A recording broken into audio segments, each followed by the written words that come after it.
দেশটা অন্য হবার কথা ছিল। উদার, মানবিক, ভেদহীন, উন্নত অন্য এক ভারতবর্ষ। সেই লক্ষ্যে দেশ গড়তে কত দামাল ছেলে ঘর ছেড়েছিল। ফাঁসির মালা পড়েছিল কত ক্ষুদিরাম।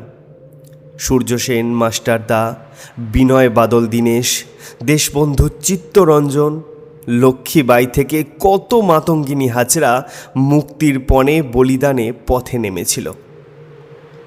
দেশ মাতৃকার শেকল ছিঁড়তে যারা জীবন পণ করেছিল, সশস্ত্র যুদ্ধে দিল্লি চলো ডাকে রক্তের বিনিময়ে স্বাধীনতা আনতে ঝাঁপিয়ে পড়েছিল যে সমস্ত বীর যোদ্ধা, তাদের নিশ্চিত যুদ্ধ জয়কে ব্যর্থ করতে অন্যজন এসে অন্যভাবে গোপন বোঝাপড়ায় রাজা হওয়ার লালসায় আত্ম উৎসর্গকারী সেই দেশপ্রেমিক যোদ্ধাদের দেশ মুক্তির যুদ্ধকে ভণ্ডুল করে তাদেরই অপরাধীর কাঠগড়ায় দাঁড় করিয়ে অন্যভাবে অন্য ভারত গঠন করল।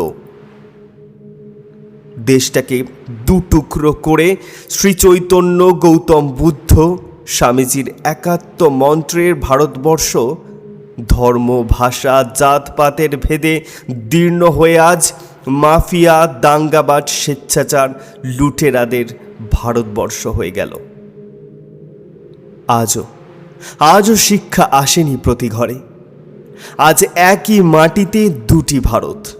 একটি অশিক্ষা, ক্ষুধা, রোগ, প্রবঞ্চনা, যেখানে মানুষের অধিকার নিত্য পদদলিত হয়, সেই অন্ধকার ভারত।